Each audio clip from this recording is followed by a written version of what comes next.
everyone. Welcome to the Kimberly Cloud Show. I'm your host, Kimberly Cloud. I have a very, very special guest here for the show today. Can you go ahead and announce to the world who you are and where you're calling from? Sure. My name's Becky Nicolaides, and I am calling in from Los Angeles. Great. And I cannot wait to dig and figure out your history, extensive history. So can you tell me about your past leading up into your present?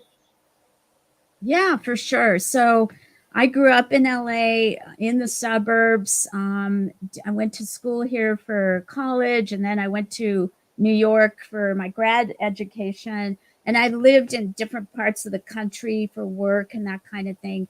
I was a professor for a while after I got my degree at Columbia in American history, and kind of went the academic route. Wrote a couple books, and then I jumped out of academia into becoming a full-time consultant here in Los Angeles. Although I kept the writing going and my passion for writing about the history of America's suburbs, and especially the history of LA. And yeah, that's kind of brought me to, I think, where I am today with this latest book that's come out, the new Suburbia. So academia meaning you were a professor, an American history professor, and That's that's right. academia, the definition, and you jumped out of that to speak and write this particular book about suburbia. Yeah, So and I did a lot of consulting for the city of Los Angeles and other communities here in LA in various projects, some around like historic preservation. I also helped open a company with a few partners of mine called History Studio, and we do consulting for film and television and podcasts and other media. We do like historical consulting, so kind of consulting in a lot of different you know areas as part of that work, but I've kept the writing and research going through all of that too.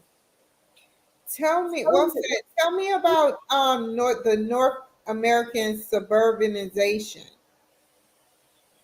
Well, the suburbs have been a huge part of our history for almost a couple centuries now. They emerged in the mid 1800s on the East Coast as kind of elite white segregated spaces, and they've really evolved quite a bit over time, over the last century and a half. And for a lot of that history, racial segregation has been such an important piece of that story. And the suburbs were, especially early on, they represented sort of places of escape for the white bourgeoisie and the white middle class, away from the city, away from poor people and immigrants and other people of color. So they were sort of these escape areas and communities that generations of whites have lived in. And a lot of political kind of impulses have come out of that sort of local existence, that local experience. So that hits peak in the 50s and 60s after World War II. I think a lot of people think the suburbs started in the 50s, and that's not totally accurate. It really did start earlier. But in the 50s and 60s after World War II, that's the heyday when suburbs are like expanding like crazy across the country, partly because of federal policy, and had been a housing shortage before that. So there was this huge building boom, and a lot of people are moving to the suburbs, especially whites. And that has a lot to do with the kind of policies that were in place that were creating those segregation lines. After 1970, that the door starts opening, all those racial barriers start gradually going down a little bit, enabling communities of color to be able to move into the suburbs. And it's that major change that is the subject of my book and my research on Los Angeles. is sort of like what happened in the suburbs when they started to diversify. How did they diversify? And what does that mean like for our national life today? That's in a little, probably a long-winded nutshell for you. Perfect. So my next question is this. How do you think suburbia plays a role now in the black, white, and Mexican now situation where they do you think that it still exists where, you know, even if we are in a diverse area, there's always another secret suburbia area where all whites or all blacks are at? If you get what I'm saying, do you get what I'm saying? I do. Yeah. So that's a great question. And it's, yeah. So the big trend is an overall diversification, right? But then when you start drilling down, yeah, for sure, you know, some communities there is kind of genuine integration happening. And I was kind of trying to look for that and see how diversity was playing out, if there was genuine integration, or if people are still going to their own racial spaces, right, like you're suggesting. And I think so I looked at LA, which is kind of on the cutting edge of a lot of these changes, and I feel like on some level what we see in LA might be a little bit of a crystal ball for like what might be happening in other parts of the country.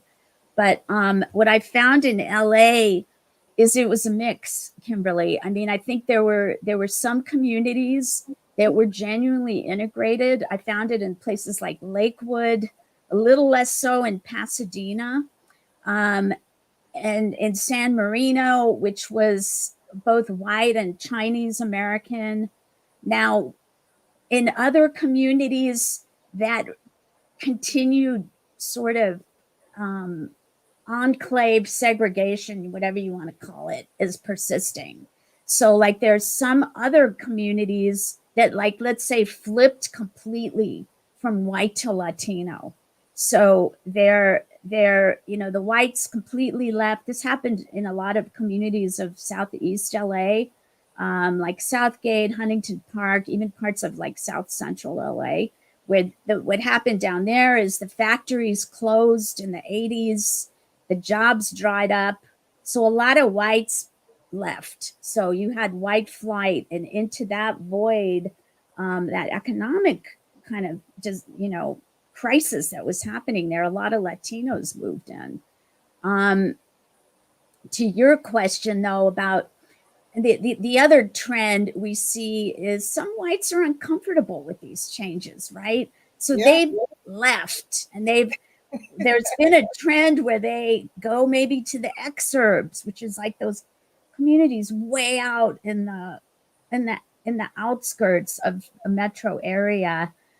That happened like earlier days in LA, like 80s, 90s. So these kind of really far away communities like Lancaster, Palmdale, way on the edges, that were sort of a white frontier when this was all happening. But now even those places are diversifying.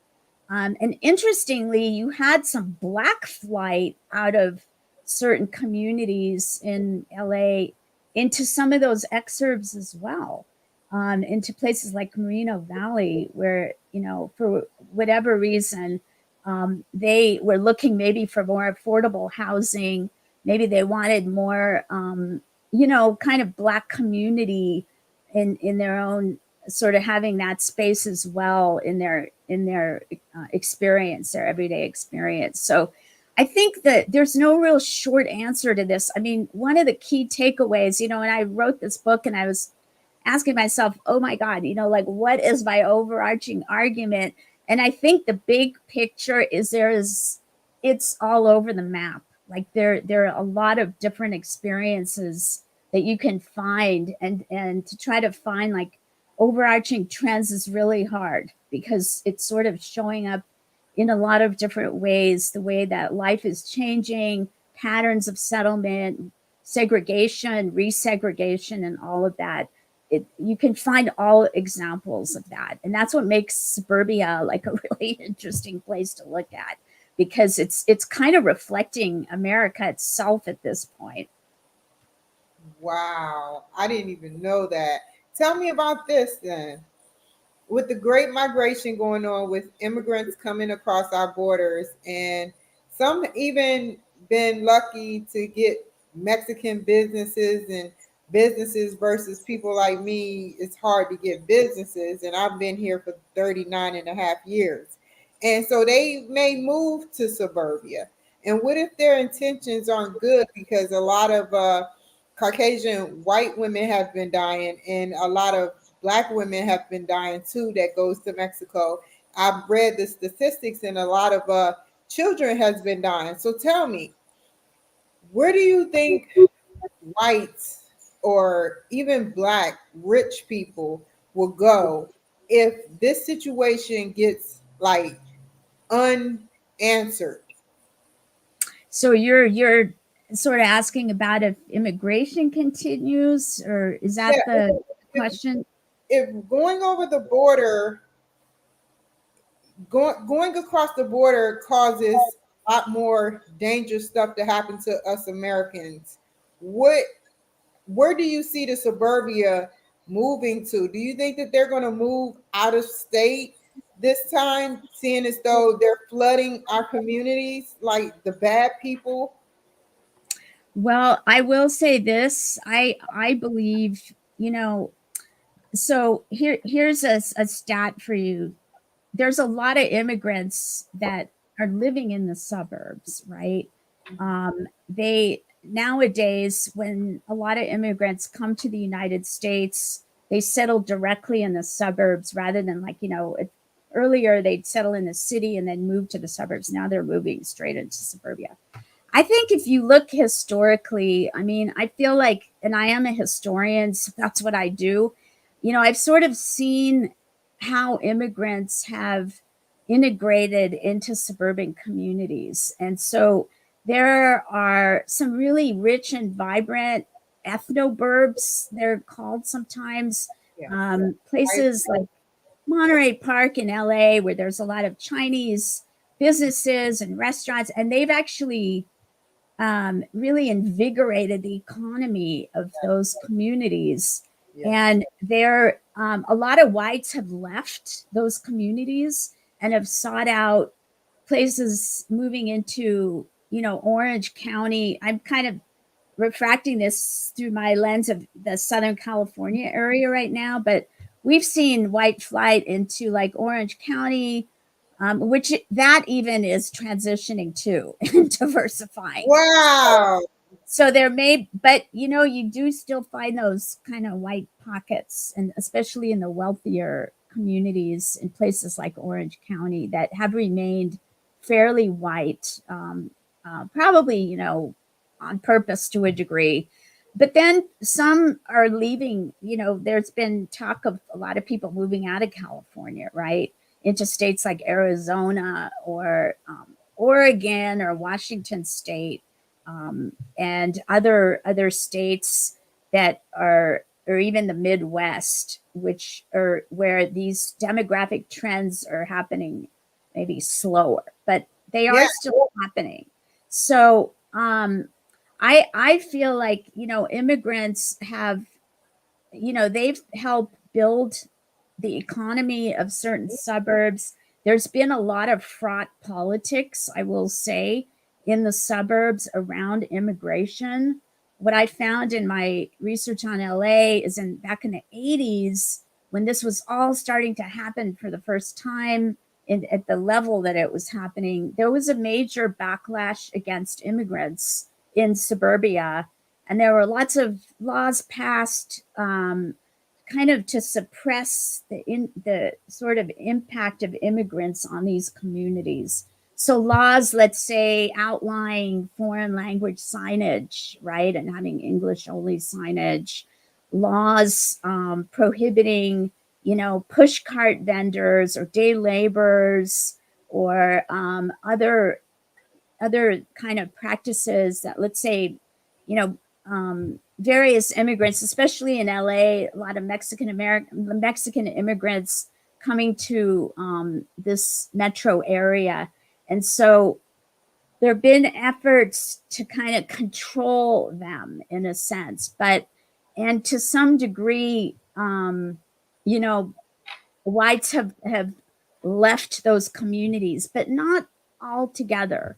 I mean, there are a lot of examples of people staying put and just trying to figure things out and trying to create communities that are inclusive and that are kind of welcoming to everybody, regardless of their background, where there's a sense of, where there's a sense of seeing diversity as a strength and a kind of way of sharing cultures and, being able to like kind of draw strength from that diversity. So I think it hasn't all been a sort of story of exodus in the face of these changes. Yeah. But like I said before, you can find that too. You can really find examples of all of these kinds of things playing out. You're right. Tell me about how politics, how you basically okay, you worked with somebody in a political standpoint before, right? If you I'm haven't, not. it's okay. I'm reading your bio and I'm going down your bio, and the reason why I'm doing that is because what I read just doesn't sound like it. But let's just move on. So basically, my next question is this. Okay, with suburbia in the small areas that the Caucasian white people are moving into, don't you think that they fear that, like, okay, let me give you an example. Since Okay. you're the historian, there was cameras in middle class, I guess that's called suburban areas where they were putting the cameras in the bushes. And this is in California. I think that I don't want you to have to yay or nay it, but Governor Gavin Newsom has been lax on the policies, and it's them caused a lot of people to die that's not even documented. For instance, a little baby girl that was 2 years old, 3 people, that's her mother, her uncle, and her cousin, choked her out for hours at a church in California. I forgot what part. And all I'm saying is this not all of them, like the Chinese and some good Mexican Americans and some good Africans, when they come over here, they come over here to work hard and get a paycheck, and live the American dream. But others have an ulterior motive, like to bring drugs, to kill women, to lure women, little young children into quiet areas so they can just kill them. It makes no sense to me. So can you tell me, where do you see California going? Do you believe that white America is going to move out of California into like places like Nashville is starting to boom? I talked to one gentleman that said Nashville is starting to boom and people are starting to come back to Nashville, sort of like how Charlotte was. Charlotte was nothing, and then the infrastructure in Charlotte is so beautiful now. And Phoenix, Arizona, and like you said, a couple of other western west, like Midwest places. So tell me, where do you see white America moving to if it becomes a problem and it becomes a conflict of interest with the Yeah. America? Gotcha. Yeah. I think, first of all, I don't think there's ever going to be a total white exodus out of California. As much as maybe some people might want to see that, I just can't see it happening. Yes, Because I think there's too many like things to draw and keep people here. The climate, the economy, the entertainment industry here in LA. There's a lot of good things about California. And I hear you. There are definite concerns about crime, but I will say this, that I think a lot of what I've found is that suburbanites of all backgrounds and races have those same concerns about crime, right? And keeping their homes and their children and their neighborhoods safe and protecting their neighborhoods from exactly the kind of thing that you're talking about. This is not just a white fear. And I think what I mean, I'm not a fortune teller. I am a historian, but what my sense of things is that I think diverse suburbanites, and I have seen this in my research, they do rally around law and order, stronger kind of protection of property. There's often NIMBY kind of mindset about keeping various threats out of their communities. They often don't want low-income housing in their suburbs. So this is suburbs of Blacks and Latinos and Asians and whites, right? Like they are sharing a lot of these sort of attitudes about how to protect their communities. There's a lot to say about that, but I won't go down that road too much.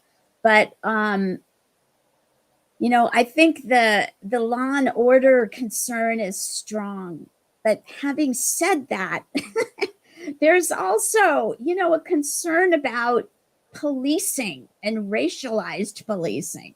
So I did one of my chapters on Lakewood, which so Lakewood is in the southern part of LA. It started out as like a Levittown. It was built right after World War II and mass produced in like 3 years. They built like all these, I think I might botch this, but they built like 17,000 homes in a very quick amount of time. It was typical of these mass produced suburbs. It started out lily white, right? In the 50s, 60s, they kept out anybody but whites. The developers were doing that. In the 70s and later, now it's become one of LA's most racially balanced cities and suburban areas. And so you have Blacks living there, Latinos, Asians, and whites who have stayed. And it's kind of kept a balance. It hasn't flipped. So Lakewood, I see as a really interesting place to try to understand, because you have homeowners there. There's a lot of homeowners of color who are all in the same boat, and they're sharing these same concerns. And what I found there is that, there was a huge concern about public safety. They wanted better policing. I call my chapter From Neighborhood Trust to Neighborhood Watch. They formed neighborhood watch groups to protect their, neighborhoods. But what I also found, when I drilled deeper into it and I talked to like some, especially some Black American residents there was one couple in particular, Pamela and Derek Williams, who'd moved there in 2006, and they were fully aware of like Lakewood's, racial past, but they loved Lakewood, and they immediately got into being neighborhood watch block captains, and they became kind of stewards of their whole block there, people that their neighbors could trust. But they also were, as were a lot of their neighbors, did not completely trust the sheriff's department that policed Lakewood. They'd seen a lot of evidence of, racial profiling, and the sheriffs had a really rocky history of racial like transgressions and policing in the community. And so they were having to navigate that while also trying to keep their neighborhood safe. And so to say, there was just this kind of blanket embrace of law enforcement, or, let's root out all the criminals. They've treaded that more carefully because they've seen how that can sometimes backfire on people of color, even within their own communities. And so what really like blew me away about Pamela and Derek is that they've taken leadership in their community in Lakewood to really try to build a trusting interracial community where they are, even in the midst of some of these concerns about crime and this sort of thing. They've leaned into really trying to build trust amongst their interracial neighbors. It is not easy. And they shared with me just how it's been an ongoing like project and something they're really committed to. So that's kind of like one approach to how, you know, a diverse community is dealt with this sort of crime concerns and that kind of thing. So I don't know if that answered your question. It did. It did. Thank you so much, Becky. So I wanted to know also the future of what you know already, because you have an extensive history. We can't spend 30 minutes going all over your extensive background. You know, you work with some greats, people from Czechoslovakia, you know, different groups, and you used to be a professor.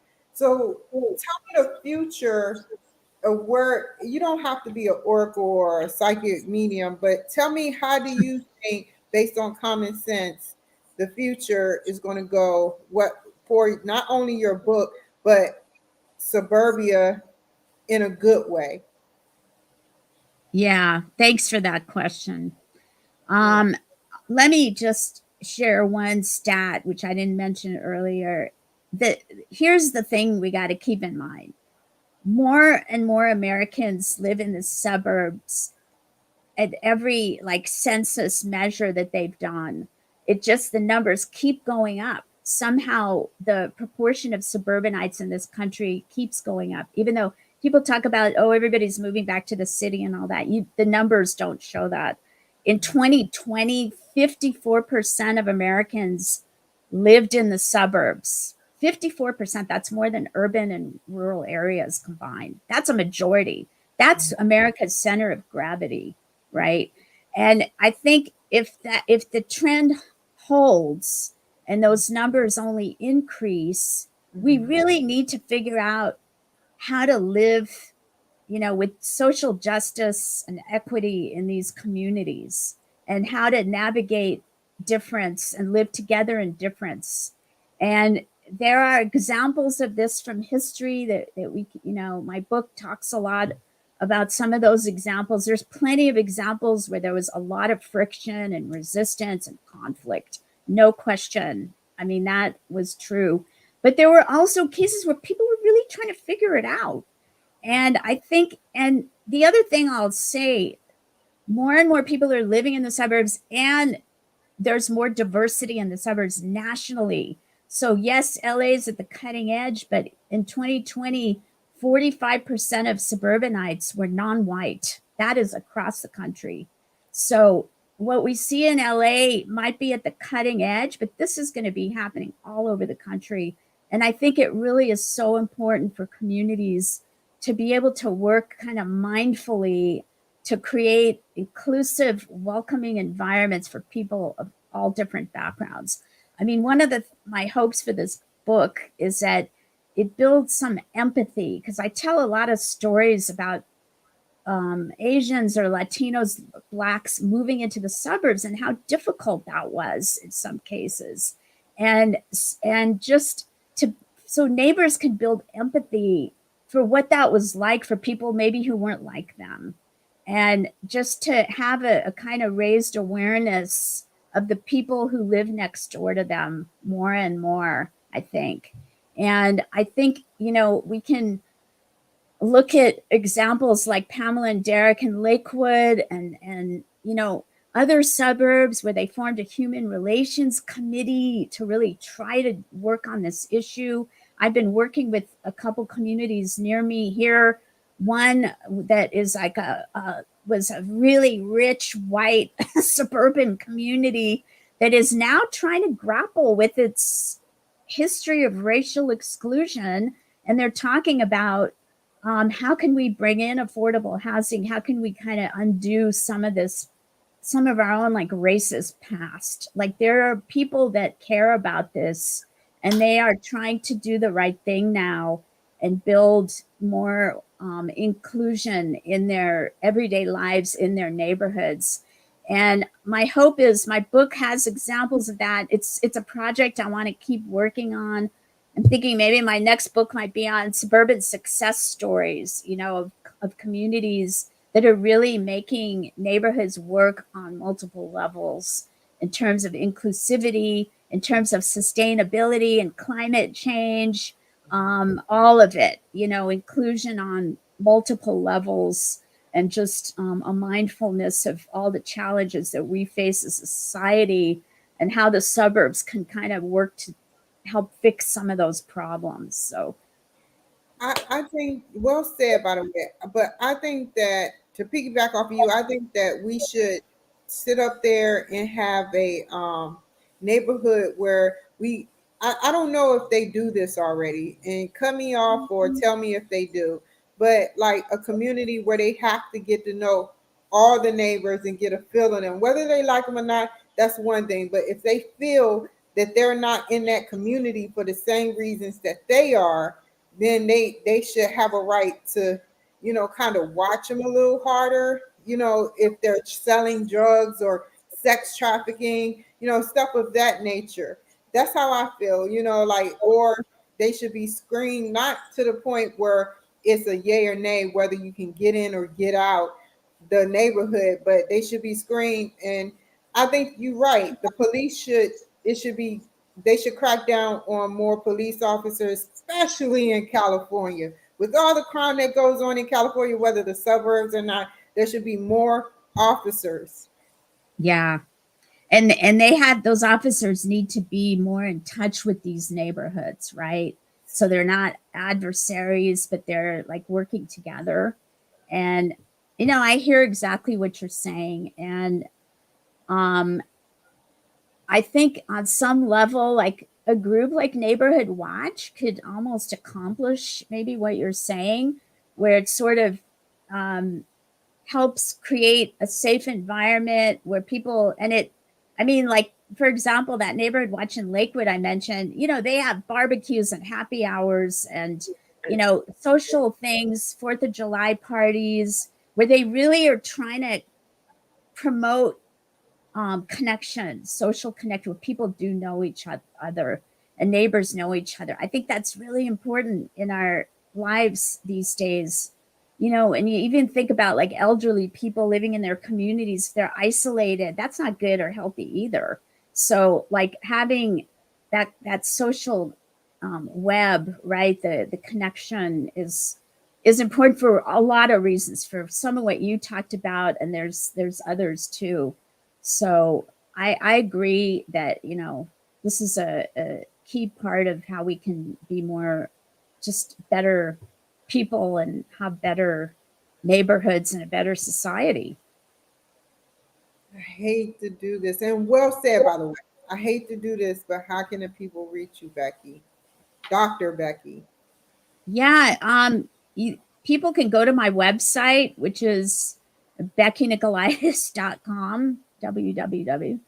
And I have a lot of information about my book, which I hope people can grab and dig into a little bit, and other projects that I've been dealing with, doing a lot of work around kind of social justice work in the area where I live, in Southern California.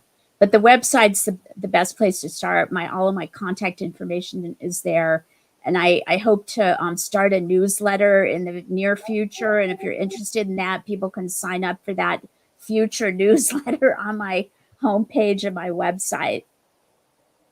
Wow, that is amazing. Like seriously, you get to give out history with reality, not reality, but history with updated versions of what's going on today, the present, basically the past, present, and future. That's pretty cool. That is really cool. Can stay on the line. You guys, you take care, be safe, and I will see y'all another time. Bye.